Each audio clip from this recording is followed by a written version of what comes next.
Hello YouTube, this is Frugal and this is the Frooglesim news for today, Sunday, February the 25th. First up, the big news this week, FSLabs installed malware on their customers' computers on purpose. The big news this week is that it was discovered that FSLabs had been intentionally installing malware on people's computers as part of their Airbus Prepared version 4 installer.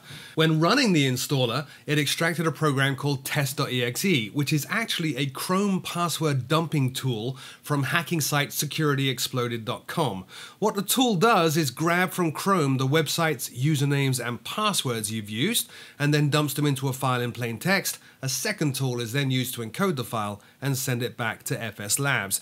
Now, this was all apparently the bright idea and work of FSLabs founder Lefteris, who claims that the tool will only ever have run if the details entered during installation matched those of one specific pirate he was trying to find information on.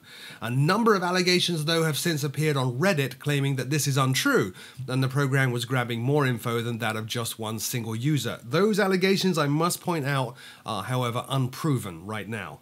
There are, though, a number of extremely serious issues with this. First up, the installer was putting known malware on all users' computers. Although the installer deleted the file when it was done, it still means that if you have that prepared version 4 installer for the Airbus, you also have malware on your computer that could be easily exploited by other virus writers.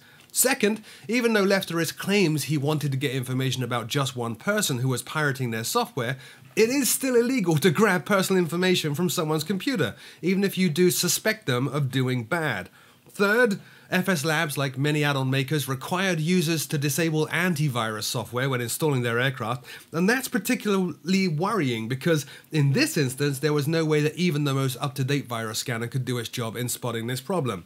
Finally, and perhaps most worryingly, FSLabs only came clean and apologized to users after it was discovered what they were doing. If they hadn't been discovered, then one can only speculate as to what else might have gone on in the future. Now, FSLabs have issued public apologies and said that Prepared version 4 customers can get refunds. They are, however, denying refunds to people who upgraded to Prepared version 4 from other versions, and reports on Reddit seem to indicate that getting a refund is in some cases not as cut and dried as perhaps it should be. An updated installer without the malware in has been made available as well. Regardless, a great many people online have voiced their intent to seek legal action against the company for distributing malware and for attempting to gain unauthorized access to personal information, both of which are crimes in most of Europe and the United States. My personal opinion is that if you still trust FSLabs to run anything on your computer, then make sure you delete all their old installers and grab the latest one. I personally wouldn't be comfortable now ever running software that Lefteris has been involved with after this.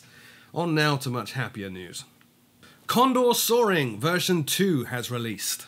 Version 2 of the well-regarded but often overlooked glider sim is now available. It features state-of-the-art physics and an advanced weather model, both of course essential in a sim that claims to teach everything from the basics of glider flying all the way up to competition-level flight. The sim is actually used in quite a few glider schools as well. Now, according to the website, the physics engine actually runs at 500 times the frame rate of the sim, which is incredible.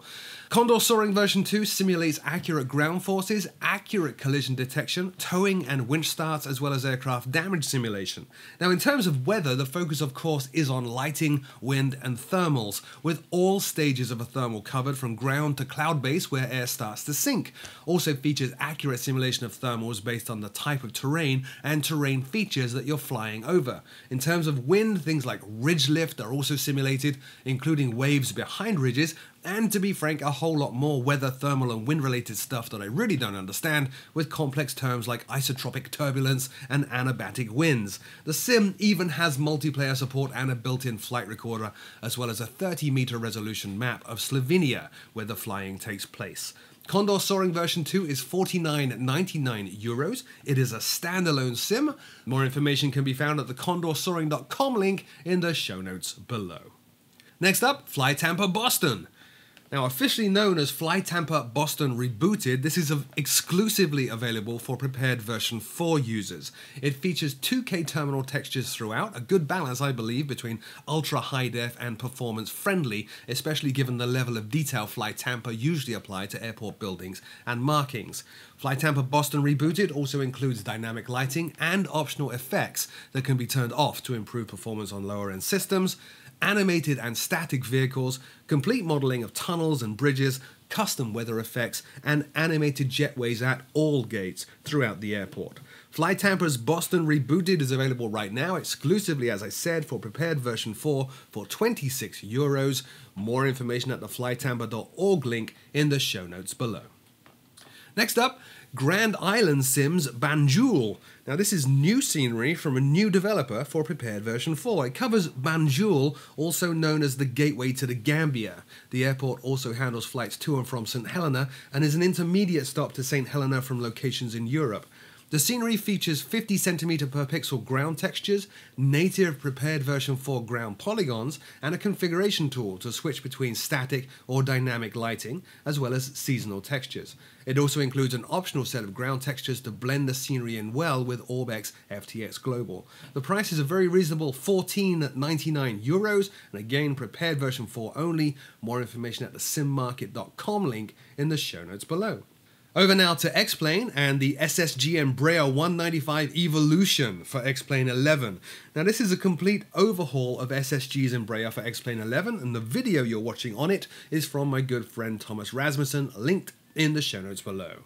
SSG's Embraer 195 Evo for X-Plane 11 features a custom FMS that uses Navigraph data, optimized audio consoles for use with online ATC, and I don't really know what that means, but it's interesting that they specifically called that out in their feature list. Also includes a realistic PFD, MFD and ICAS displays, realistic wing flex, and a flight model developed to meet most of the published data, including angle of attack performance, speeds and so on, and has been verified by actual E-Jet pilots. Finally, SSG's Embraer 195 Evo includes realistic modeling of the electrical, hydraulics, pneumatic, fire suppression, fuel and engine systems, and also has 3D positional sound. The price is $49.95. It's for X-Plane 11 only. More information at the xplane.org store link in the show notes below. Finally, news from Gary at UK 2000 about their next X-Plane 11 scenery. East Midlands Extreme for X-Plane 11 was previewed on Facebook this week. Now it covers Nottingham East Midlands Airport, formerly RAF Castle Donington. It is the UK's largest cargo airport, servicing DHL, TNT and UPS. It also handles regular passenger flights for BMI Baby and Ryanair. The scenery is going to feature custom lights and effects, custom taxiways, AI ground routes, but probably not at release, but soon after, PBR rendering, of course, on all the terminal buildings, and Gary also hinted at more features to come in the future, but didn't elaborate on what those features might be. The price at release will be just £16.99. You can see more information on Gary's announcement at the facebook.com link in the show notes below.